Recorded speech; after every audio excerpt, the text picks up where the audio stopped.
मैं इस वक्त दिल्ली के जामिया नगर इलाके में हूँ। बटला हाउस का जो इलाका है ये आप देख सकते हैं कि पूरी तरह से ट्रैफिक जाम है।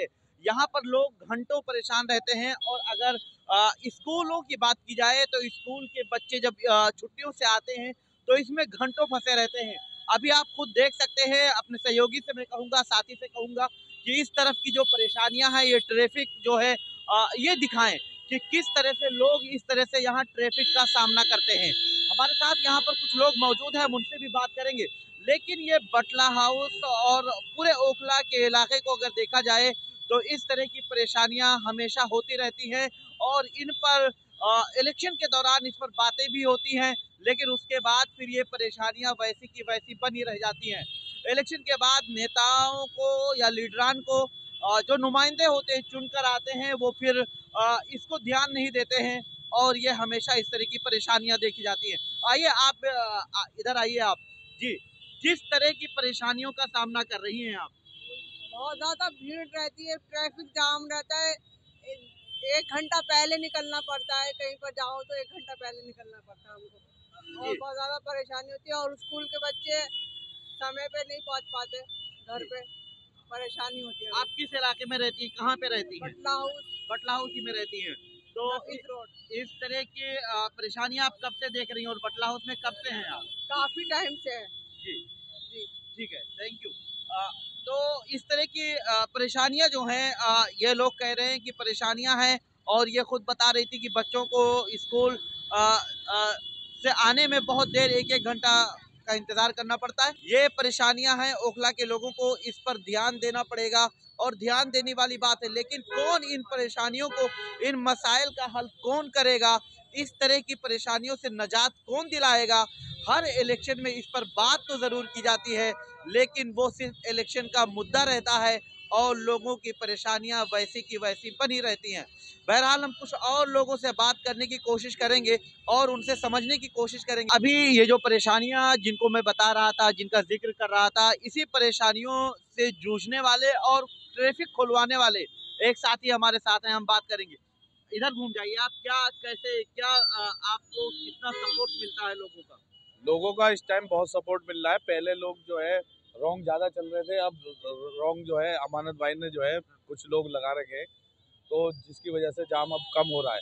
ये ना के बराबर। कितने दिनों से लगाया गया है? जो आपने अमानत भाई का जिक्र किया, जो एमएलए है, कितने दिनों से उन्होंने लगाया है? करीब करीब 1.5 महीना हो गया है। हाँ। और ये देखिए, अगर जो वो जीत जाते हैं तो कंटिन्यू रखेंगे या क्या करेंगे। वैसे तो अब कंटिन्यू रखने का, कोई भी आएगी सरकार तो कंटिन्यू रखना चाहिए, ज़रूरी है। बाकी हम तो अमानत भाई के साथ ही हैं, ठीक है ना। अब देखिए, पहले से जाम आपके सामने कितना कम हो रहा है।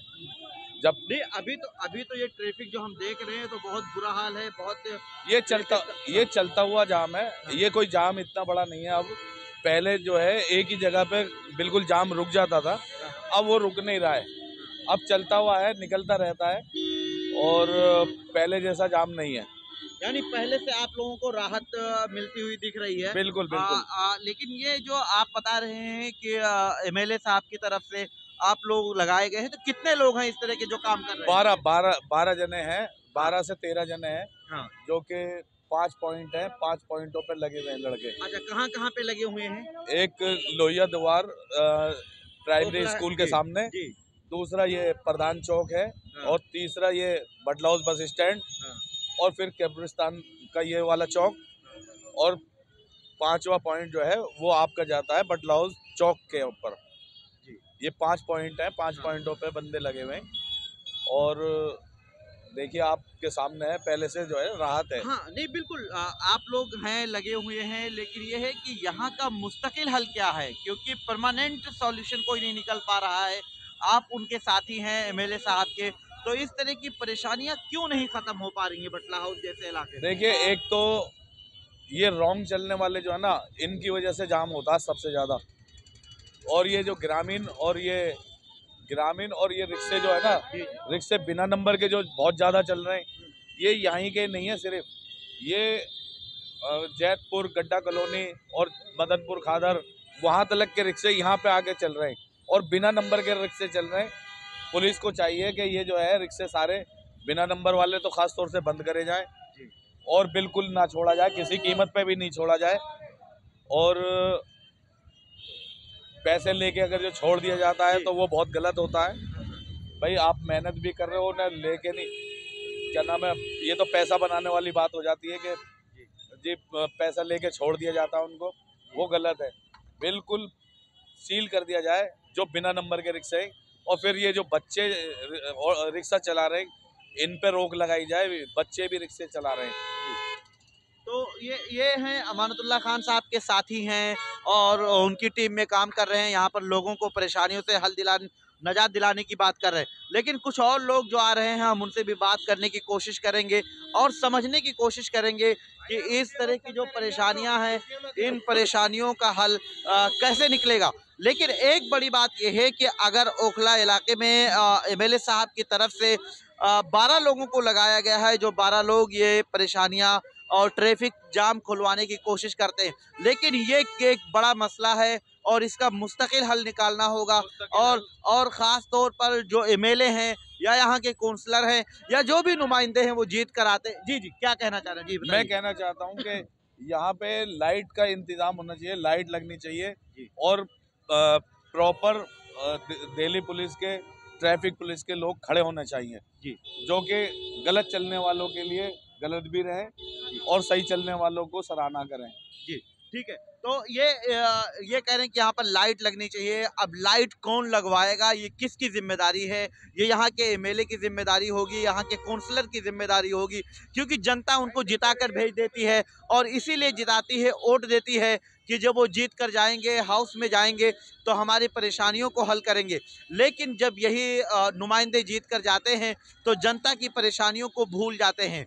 अब सवाल ये उठता है कि इसकी जिम्मेदारी और इसकी जवाबदेही किसकी तय की जाएगी। इस वक्त बटला हाउस चौक पर वही परेशानी जो बटला हाउस बस स्टैंड और कब्रिस्तान के पास मैंने दिखाया, चौक पर भी वही, यहाँ पर रिक्शे निकल रहे हैं, गाड़ियां निकल रही हैं, लेकिन उनको भी रास्ते नहीं मिल पा रहे हैं।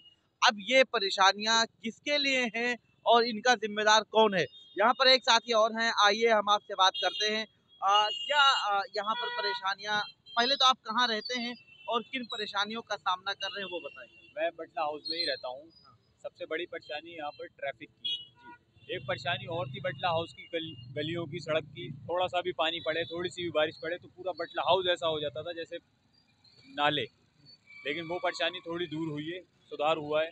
लेकिन जाम की समस्या अभी बहुत है, किधर भी निकलो हर साइड रिक्शा, गाड़ी, हर जगह का जाम है। इससे आने जाने में बहुत परेशानी होती है। खासकर चौराहों पर तो इंतज़ाम होना चाहिए जाम का। जाम के लिए कुछ ना कुछ चौराहों पर किया जाए, क्योंकि इससे पब्लिक को बहुत परेशानी होती है जी।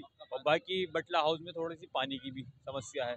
कुछ जगहें ऐसी हैं जहाँ का पानी भी अच्छा नहीं है, बहुत ख़राब पानी है। अब तो नौजवान हैं आप लोग, इलेक्शन है, अब क्या देख रहे हैं? इलेक्शन में क्या मूड बना रहे हैं आप लोग? इलेक्शन में तो मूड, वो तो जनता जिसको चाहेगी उसको ही चुनेगी। खैर आप तो वोटर हैं कि नहीं है आगे? हाँ, मैं तो वोटर हूँ। हाँ, तो क्या सोच रहे हैं आप? जो सरकार चल रही है अच्छी है या बदलने की बात सोच रहे हैं? कुछ तो बताइए। सरकार ने थोड़ा ध्यान कम दिया बटला हाउस पे। अच्छा, बटला हाउस पे सरकार ने काम किया है, लेकिन अभी मौजूदा हालात में तो फिर भी थोड़ा सोचा, लेकिन ज़्यादा नहीं सोचा जिस हिसाब से सोचना चाहिए जी। मेरा तो कहने का ये है। ठीक है। बाकी जो जनता, आइए भाई साहब, क्या यहाँ पर किस तरह की परेशानियों का सामना करते हैं या सब कुछ ठीक ठाक है, बढ़िया चल रहा है? यहाँ परेशानी है, सब कुछ ठीक ठाक तो कुछ है ही नहीं। अच्छा, ठीक कुछ भी नहीं है? कुछ ठीक नहीं है। क्या परेशानी है? आप जहाँ पे खड़े हैं या बारिश हो जाए तो पैंट निकालनी पड़ेगी आपको, तब निकलना होगा। अच्छा, ये पढ़े लिखों का इलाका है, एक सेंट्रल यूनिवर्सिटी है यहाँ। उसकी वजह से यहाँ गलियों में सब PhD लोग फिर रहे हैं। कभी केजरीवाल जी ने बात करी कि हम जॉब देंगे, गवर्नमेंट जॉब देंगे। एक परिवार में अगर कोई एक बच्चा उनका सक्सेस हो जाता, लग जाता है, तो वो एक परिवार को नहीं सारी नस्लों को सुधारता। ये आप नहीं मानते? और जब उन्हें जॉब नहीं मिलेगी, जब उन बच्चों को जॉब नहीं मिलेगी, कोई उनकी रोजगार की बात नहीं होगी, तो वो क्या करेंगे? वोट दे के क्या करेंगे? खाक होगा। वोट तो 25 सालों से 50 सालों से देते आ रहे हैं लोग, कुछ हुआ? सिर्फ केजरीवाल जी कहते हैं लाइट फ्री। क्यों दे रहे हो आप फ्री? आप इस तरह के काम करिए कि कोई फ्री देना नहीं पड़े। फ्री में तो लोग चाहते हैं कि फ्री मिले, फ्री की बात। फ्री से फ़ायदा क्या हो रहा है? फ्री तो नाच भी मिल रहा है, राशन भी मिल रहा है, लेकिन वो ठलवे हो गए लोग। आप यहाँ की ले लो, यहाँ पे जो बदहाल है सारी चीज़ें, कुछ भी नहीं ऐसा कि कुछ अच्छा हुआ हो। तो फिर ओखला में किसके लिए सोच रहे हैं, क्या इरादा रखते हैं और क्या माहौल देख रहे हैं? माहौल तो ये है कि यहाँ पर जो पुराने विधायक हैं उनकी भी ठीक ठाक ही है अभी तो। हाँ। और पुराने विधायक आसिम मोहम्मद खान साहब की बात आसिम करें, मोहम्मद खान ने जो अमानतुल्लाह जो अभी क्योंकि मौजूदा वो विधायक है। हाँ मौजूदा विधायक हैं, उनकी कंडीशन थोड़ी ठीक सी है, लेकिन इलेक्शन अभी उतार चढ़ाव करेगा यहाँ पे। जो ये वो शिफाउर रहमान है, इस बार एमआईएम से शिफाउर रहमान है, हाँ, कांग्रेस से अरीबा खान है और बीजेपी से मनीष चौधरी हैं और अमानतुल्लाह खान तो आम आदमी पार्टी से हैं ही। हाँ, इनमें तो ये कांटे की टक्कर होगी, कांटे की टक्कर है सारों में। जी। और हो सकता है क्योंकि यहाँ पे 3-4 मुस्लिम है ना, तो हाँ। वो मनीष निकाल के ना ले जाए कहीं, ऐसा हाँ। भी हो सकता है। मनीष भी तो पहले कांग्रेस में ही हाँ, थे। कांग्रेस में था, उनकी जो वो ग्राउंड लेवल पे जो काम करते हैं ना, अच्छा करता है वो काम। जी। अच्छा, वो ग्राउंड लेवल पे अच्छा उसका काम कर अच्छा रहे हैं। काम है। तो फिर लोगों से हर बार की तरह ऐसा तो नहीं होगा कि बीजेपी जीत जाएगी, बीजेपी जीत जाएगी। सुनिए, बीजेपी जीत जाएगी तो उससे प्रॉब्लम क्या है? हाँ। हमें क्या प्रॉब्लम है? हमने कोई टेंडर ले रखा है उसको हराने का बीजेपी को, या हम उसके डर से वोट करें? क्यों? क्योंकि वो भी इस देश के हैं, हम भी इस देश के हैं, तो वोट दें, वो जीत जाए तो हमें क्या दुख है? तो जो मुस्लिम इलाके हैं हर बार उसमें यही कार्ड खेला जाता है कि बीजेपी जीत जाएगी, मुस्लिमों को बीजेपी। डरा रखा है, हाँ। डराया जाता है। ये कौन डराता है और क्यों डरते हैं ये- लोग?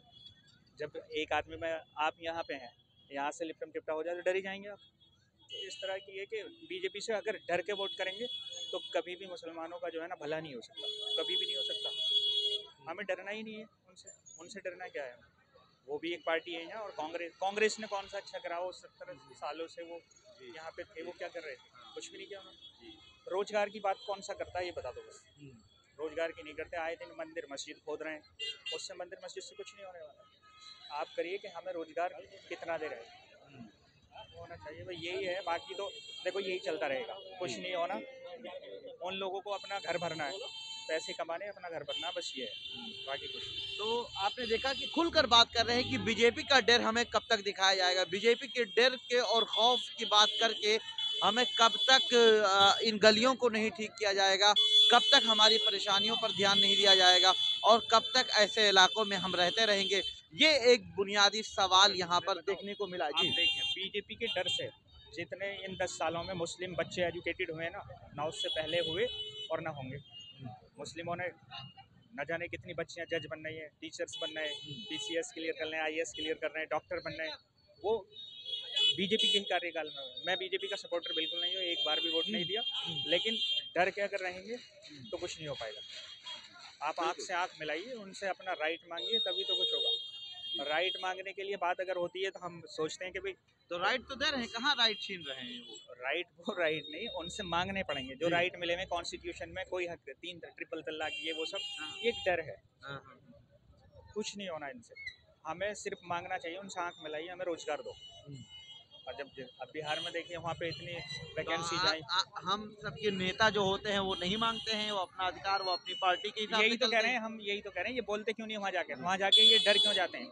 ये डर जाते तो हम पीछे डर जाते हैं, हमारे बच्चे डर जाते हैं, हमारी जो आने वाली जनरेशन है वो डरेंगी। हाँ, तो बहरहाल इस तरह की जो चीज़ें हैं कि हमारी वजह से भी यहाँ पर ट्रैफिक का काफ़ी मसला था, लेकिन ये है कि लोगों का जो बुनियादी सवाल है ये सवाल अब भी बरकरार है और ये सवाल आने वाले दिनों में भी बरकरार रहेगा और जनता को सवाल अपने नेताओं से, अपने लीडरान से, अपने नुमाइंदों से ज़रूर पूछनी चाहिए। मैं निसार अहमद खान, भारत एक्सप्रेस, दिल्ली।